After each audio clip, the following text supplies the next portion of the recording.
Assalamualaikum warahmatullahi wabarakatuh. Perkenalkan, nama saya Sofia Zarahmah. NIM saya 14014-239. Nomor absen saya nomor 7. Saya akan menjawab ujian tengah semester mata kuliah psikologi dosen pengampu Ibu Sri Sami Asih. Saya akan membacakan soal nomor 1, yaitu menurut Anda, apa hakikat psikologi perkembangan? Jelaskan dan gambarkan manfaat mempelajari psikologi perkembangan bagi seorang pendidik. Baik, saya akan langsung menjawab. Menurut saya, psikologi perkembangan adalah ilmu yang mempelajari tingkah laku individu dalam perkembangan latar belakang yang mempengaruhinya. Dalam ruang lingkup psikologi, ilmu ini termasuk psikologi khusus, karena psikologi perkembangan mempelajari kekhususan daripada tingkah laku individu itu sendiri. Ada pula manfaatnya di sini ada 4, yaitu membantu apa yang diharapkan oleh anak dan kapan yang diharapkan itu muncul. Kedua, dengan apa yang diharapkan dari anak memungkinkan untuk menyusun pedoman dalam bentuk skala tinggi. Ketiga, memungkinkan para orang tua dan guru untuk memberikan pembelajaran yang tepat. Keempat, yaitu mengetahui perkembangan yang normal bagi anak. Baik, pertanyaan nomor 1 sudah saya jawab. Next, akan lanjut ke pertanyaan yang kedua. Pertanyaan yang kedua yaitu, menurut Anda, apa yang dimaksud dengan pertumbuhan dan perkembangan dan faktor-faktor apa saja yang mempengaruhinya? Jelaskan. Baik, saya akan langsung menjawabnya. Perkembangan merupakan suatu proses perubahan yang dialami manusia yang lebih mengacu kepada psikis, yakni perubahan aspek mental atau aktivitas yang ditimbulkan sehubungan adanya perubahan jasadnya. Sedangkan pertumbuhan adalah hanya terbatas pada perubahan yang bersifat evolusi, yaitu menuju ke arah yang lebih sempurna. Dan ada 2 faktor, yaitu faktor internal dan faktor eksternal. Faktor internal adalah faktor perkembangan internal adalah segala sesuatu yang ada di dalam diri seseorang yang keberadaannya mempengaruhi dinamika perkembangan. Termasuk ke dalam faktor perkembangan internal tersebut adalah faktor perkembangan jasmania, faktor perkembangan kematangan, fisik, dan psikis. Kemudian ada faktor perkembangan psikologis. Kemudian lanjut ke faktor perkembangan eksternal. Faktor perkembangan eksternal adalah segala sesuatu yang berada di luar diri seseorang yang keberadaannya mempengaruhi terhadap dinamika perkembangan. Yang termaksud faktor perkembangan eksternal antara lain faktor perkembangan sosial, faktor perkembangan budaya, faktor perkembangan lingkungan fisik, dan faktor perkembangan lingkungan non-fisik. Nomor 3, yaitu menurut Anda apa yang dimaksud dengan kemampuan kognitif? Upaya-upaya apa yang bisa Anda lakukan untuk menstimulasi kemampuan kognitif anak? Baik, saya akan menjawab. Kemampuan kognitif adalah sebuah konstruksi proses yang melibatkan otak. Ini termasuk kemampuan untuk berpikir, mengingat, memecahkan masalah, dan mengambil keputusan. Upaya-upayanya adalah ada 4, yaitu yang nomor 1 adalah belajar sambil bermain puzzle. Bermain puzzle, kenapa sih harus bermain puzzle? Karena dapat merangsang otak anak. Anak akan lebih aktif dalam berpikir. Anak akan berpikir bagaimana caranya menyusun, membentuk menjadi sesuatu apa yang diinginkan dia. Kemudian bermain musik atau bernyanyi. Alat musik juga dapat membantu meningkatkan kemampuan kognitif anak. Kenapa? Dengan alat musik, anak dapat memahami irama dan ketukan. Anak juga akan lebih semangat karena nada yang keluar dari alat musik. Bahkan terkadang anak juga bisa ikut bernyanyi. Kemudian bermain peran. Bermain peran, anak akan lebih mengetahui berbagai karakter. Anak juga mampu belajar kosakata dari bermain peran, dan juga anak akan lebih aktif dalam berpikir. Keempat, yaitu makanan yang sehat. Makanan yang sehat dan bergizi juga penting untuk tumbuh kembang si kecil atau si anak, terutama perkembangan kognitif sang anak. Next ke pertanyaan yang keempat, yaitu menurut Anda bagaimanakah pengaruh keturunan dan lingkungan terhadap perkembangan kecerdasan anak? Berilah penjelasan secukupnya disertai ilustrasi. Oke, jadi menurut saya pribadi, kenapa sih gitu ya lingkungan dan keturunan itu bisa mempengaruhi kecerdasan anak? Begini ceritanya. Kita mempunyai silsilah keluarga, dan silsilah keluarga itu biasanya ya, ini kebanyakan sangat mempengaruhi kecerdasan seorang keturunan kita gitu. Contoh, nenek kakek saya gitu ya, itu adalah orang yang pandai agama gitu. Kemudian orang tua saya juga alhamdulillah pandai agama. Kemudian saya pribadi dan kakak-kakak saya juga sama gitu.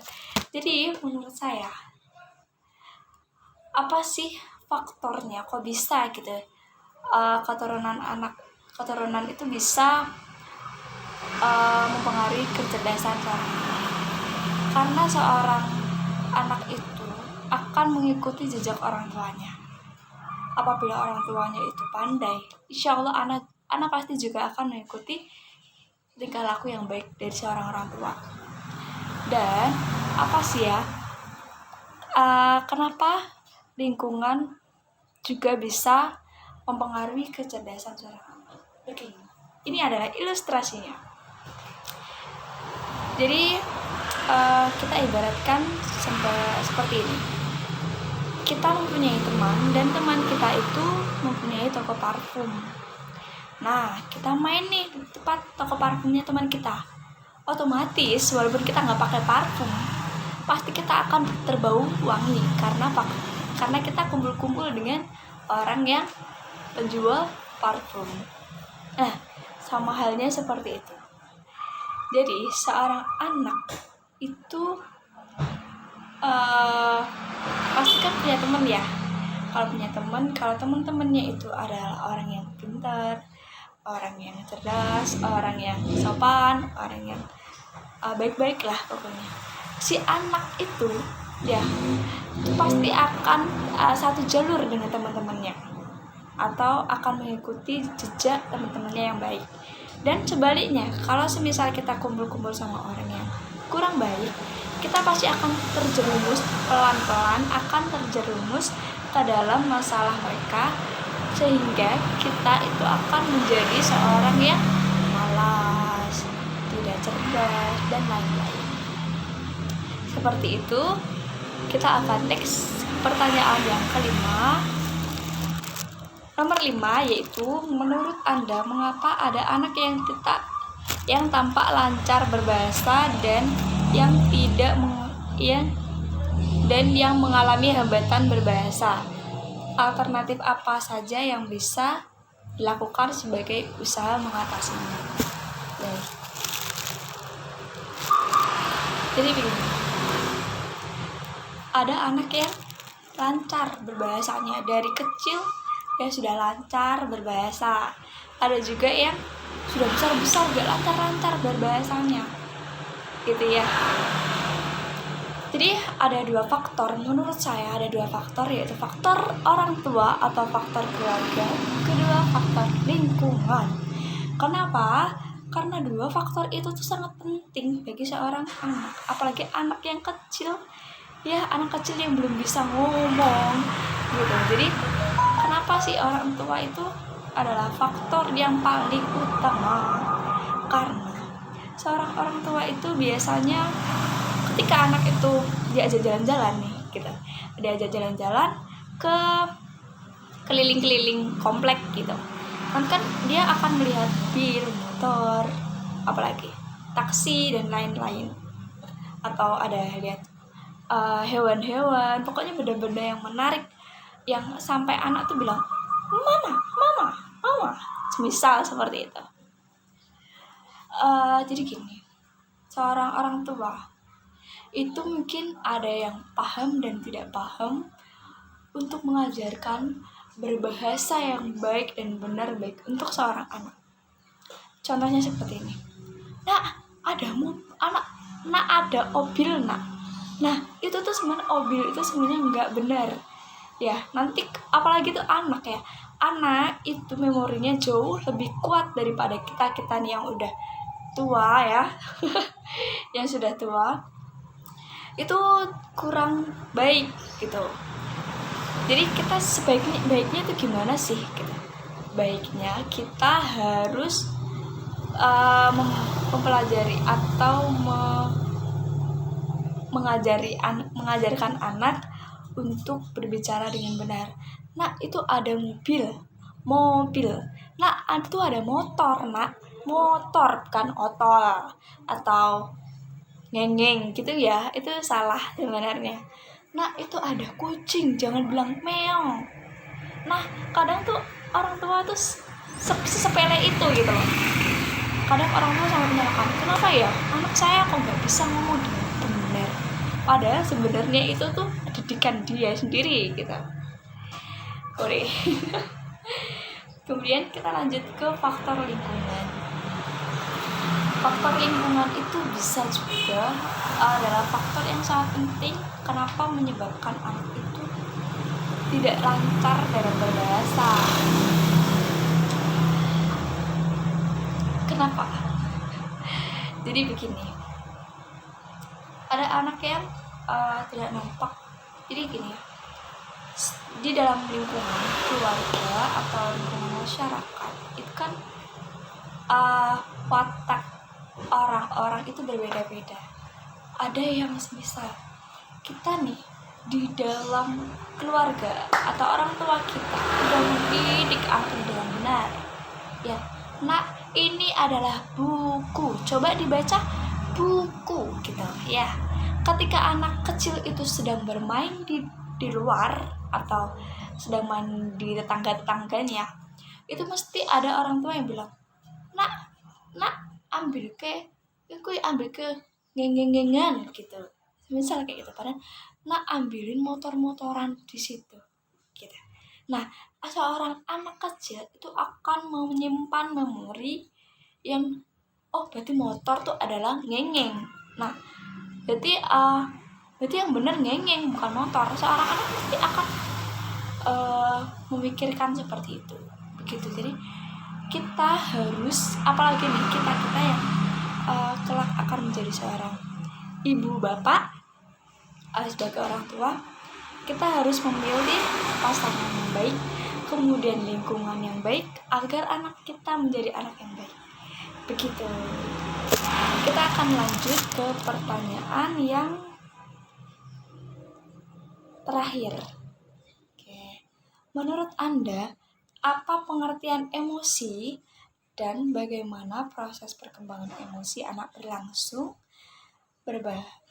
Dan jelaskan bagaimana keberadaan emosi positif dan emosi negatif pada diri anak. Oke.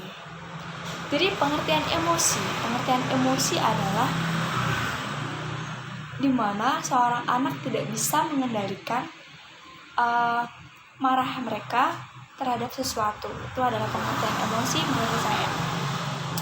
Dan bagaimanakah proses perkembangan emosi anak berlangsung? Nah, ini adalah yang sering banget kita lihat di lingkungan kita. Yaitu contohnya seperti ini. Anak telepon anaknya. Mama, nanti pulang mama aku minta es krim ya. Tolong beliin es krim buat adek ya mama. Kemudian mama menjawab, iya nak, nanti mama belikan ya setelah pulang kerja. Kemudian kita udah pulang kerja nih. Kemudian anak tuh nunggu, mama, mana es krimnya? Masya Allah nak, mama lupa membelikan kamu es krim. Maafkan mama ya. Kemudian anak itu sudah menyimpan harapan yang luar biasa. Kemudian anak bilang, mama itu gimana sih? Kan tadi adek udah bilang, sudah telepon, mama sudah mengiyakan. Seharusnya mama ingat, maafkan mama nak, maafkan mama kita. Kemudian, nah itu adalah PR banget bagi seorang orang tua. Jika kita tidak sanggup untuk mengiyakan, jangan mengiyakan, karena seorang anak itu umurnya sangat kuat daripada kita.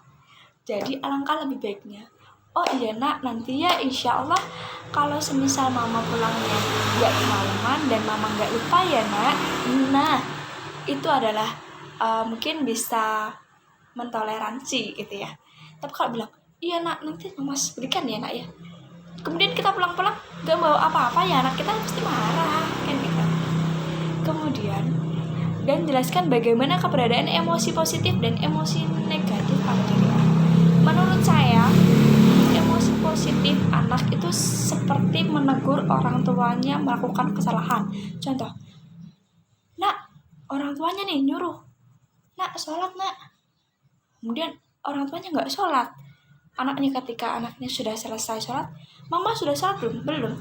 Gimana sih mama tadi kan menyuruh adik untuk sholat, kenapa mama tidak sholat?